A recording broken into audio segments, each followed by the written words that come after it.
The world was in a lot of trouble at the start of the 1600s.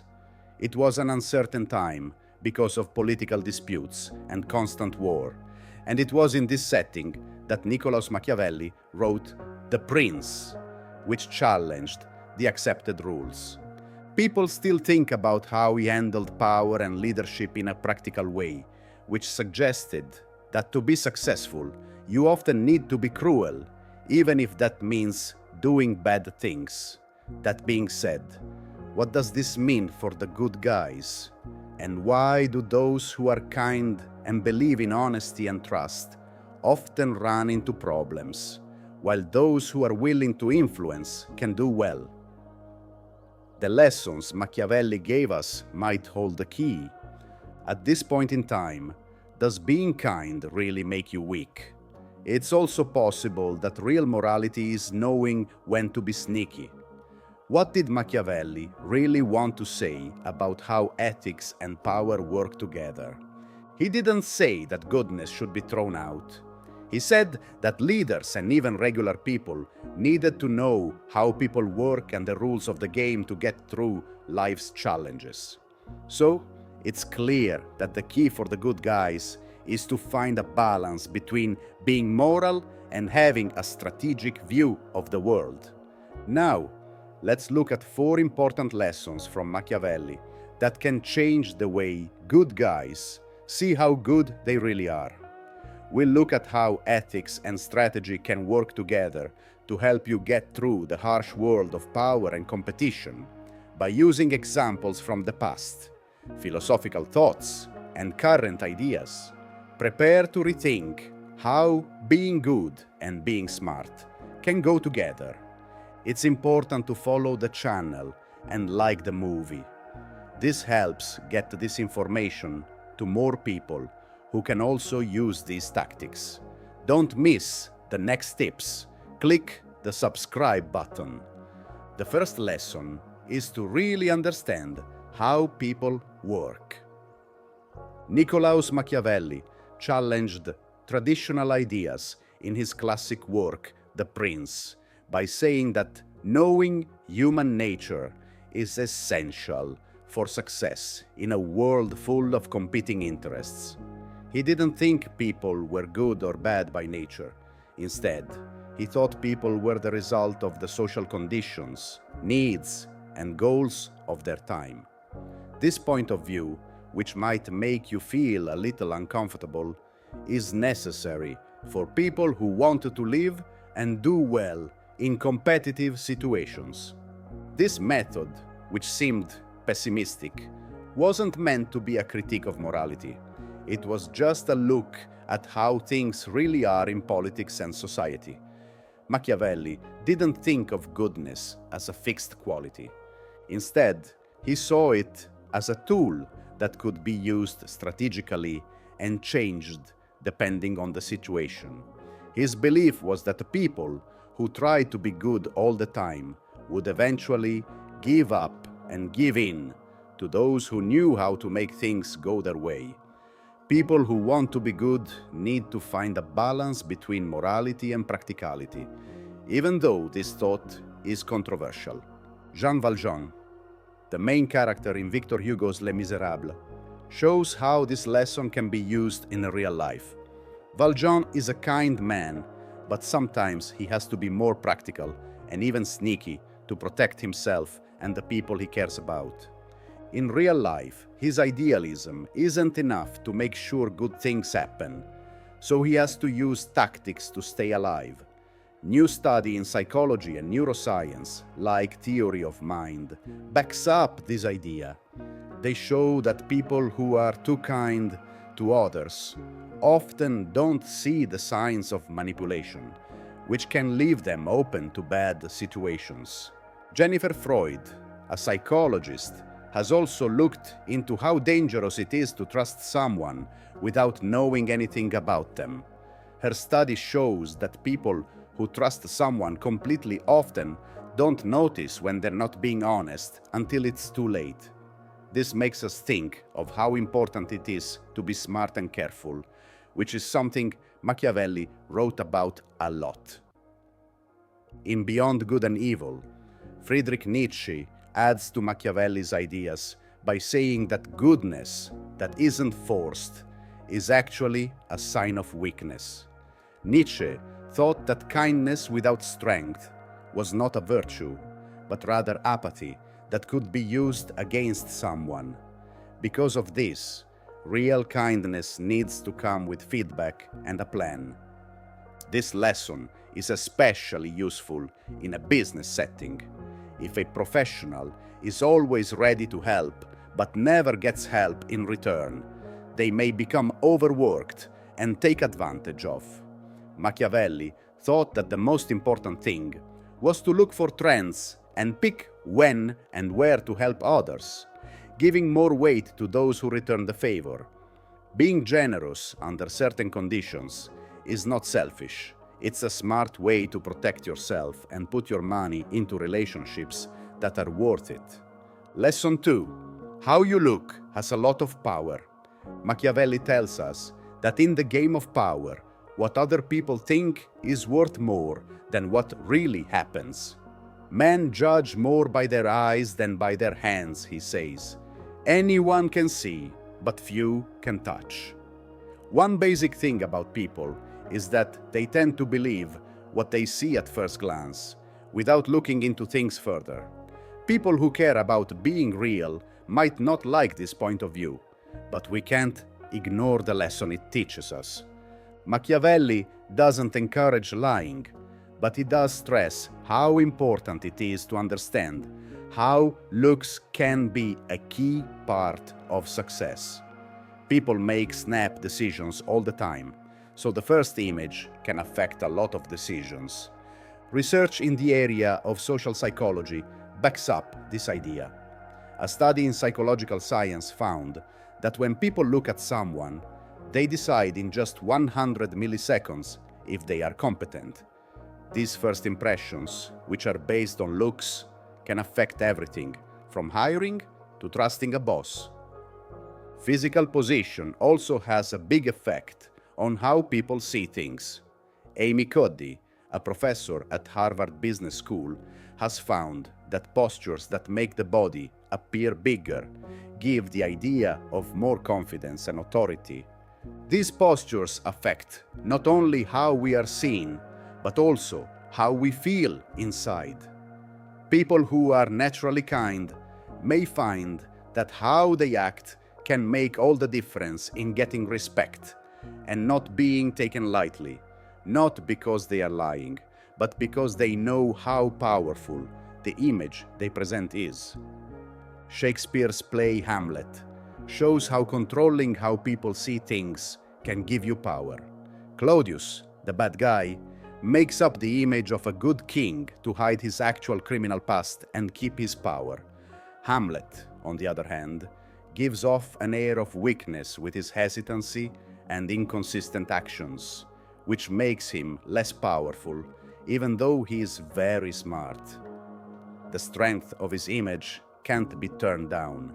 In Thus Spoke Zarathustra, Nietzsche also talks about this topic. He says that true greatness doesn't need other people's praise, but that society tends to value outward brilliance more than real essence. Machiavelli and Nietzsche both agreed that it is hard for people to see past what they see. This is why perception control is such an important strategic tool. In everyday settings, like job interviews or social events, your body language, clothing, and even the tone of your voice can say more about your respect than what you say. Edward Thorndike's idea of the halo effect also shows how a positive trait, like a smile or a sure of yourself look, can make other people become positive in other ways. So, even without proof, a boss who seems sure of themselves can be seen as more skilled. Knowing how looks change over time can change how you act around other people. To do well, you need to find a mix between self-confidence and being yourself, making sure that your inner worth shows in how people see you. The third lesson is about how to change. It is important to be able to adapt to change in a world that is always changing, as Machiavelli taught us. His words mean that people who know how to change their behavior to fit the times will likely do well, while people who are set in their ways will fail. He is making it very clear the world is not fixed, and trying to stop it is a terrible idea. This may be a shock to people who think that fixed values can always lead to a safe road. It is not always true that following rigid rules will lead to success, as Machiavelli's lesson shows. But what Machiavelli really means is that adaptation is not giving up your morals. It's being able to change with the times without giving up your core beliefs. Examples from literature and history show how important it is to be able to change. The main character in Les Miserables, Jean Valjean, starts out on a trip marked by injustice, but as the problems get harder, he learns to deal with them. He doesn't stick to a strict moral code. Instead, he changes based on the situation. This makes him a hero who knows how to be flexible in the real world. He does a great job of showing how good things can be done in a smart way when dealing with the environment's complexity. Ulysses from Homer's The Odyssey is another example of adaptation. His biggest strengths are his cleverness and his ability to change his mind. Ulysses doesn't just use brute force against every enemy he faces. He changes his plans for each one, from the sirens to the Clopids. The thing that keeps him going on his journey is his ability to adapt to different situations. He faces challenges that take more than just physical bravery. This idea isn't new. Many people agree with it. The Greek philosopher Heraclitus said, "Nothing is permanent except change." This means that we can be truly wise if we accept the flow of life and use it to our benefit. Confucius thought that a wise man was one who could change how he behaved based on the situation, because he knew that being flexible leads to success and unity. To get along with other people, being flexible is just as important. People who can change how they act and what they say to meet the needs of others form stronger, more genuine ties. This kind of flexibility is important for nice guys to find a balance between being kind and getting things done. It lets them stay true to their values while dealing with the problems that come up in the real world. Adapting well doesn't mean giving up on your values. It means knowing when and how to change them to fit the situation and coming up with creative answers. Machiavelli tells us that adapting is an important skill that should be based on a deep understanding of how power works and what is real around us. Fourth lesson: the power to make people respect you more than love you. Machiavelli says that it is better to try to earn respect than to count on people's love. He thinks that love changes quickly based on changing interests, but respect, once earned, tends to be stronger and last longer. As he puts it, men are less afraid to hurt those they love than those they fear. It's not meant to be mean. It's just to show that love isn't as stable as respect, which keeps people from betraying and disloyally acting against their promises. This lesson can be seen in a lot of leaders. People who try to please everyone can easily be led astray or lose their way as they seek approval.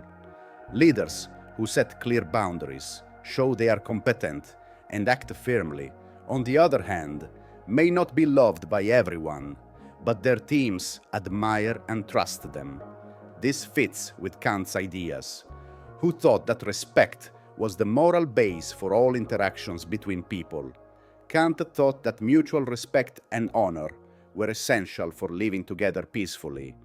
Machiavelli is not just interested in morals. He thought that respect should be used as a tool for planning and should be gained by showing that you are in charge and know what you're doing, not because you want to be feared, but because you want to show that you are a stable and respected person. Science backs this up too. Studies in the neurosciences show that respect is directly linked to the activation of brain areas that deal with trust and safety. The fear-related amygdala part of the brain is not triggered when you show respect, but it is when you seek love or approval. This makes the environment more stable and predictable for the person who receives it. The constant desire for love, on the other hand, uses reward-related parts of the brain, like the ventral striatum. When this search isn't reciprocated, anger can make people act in harmful ways without thinking. For example, at work, a boss who is always trying to make his employees happy might find it hard to make choices or be in charge. On the other hand, a leader who is respected, even if they aren't always liked, is better at building trust in his team because his attitude gives them a sense of authority that lasts beyond short-term feelings. Finally, Machiavelli doesn't teach us that we should give up love. Instead, he teaches us that respect is what keeps relationships stable and productive. So, the lesson is to put respect first, because that will ensure long-lasting relationships in all areas of life, including work, social life, and personal relationships. Thanks for reading these Machiavelli lessons. If you found them helpful, please like and follow for more. Tell your friends about it and let us know which lesson really spoke to you. To make sure you don't miss the next movies, make sure your alerts are turned on. Have a nice day!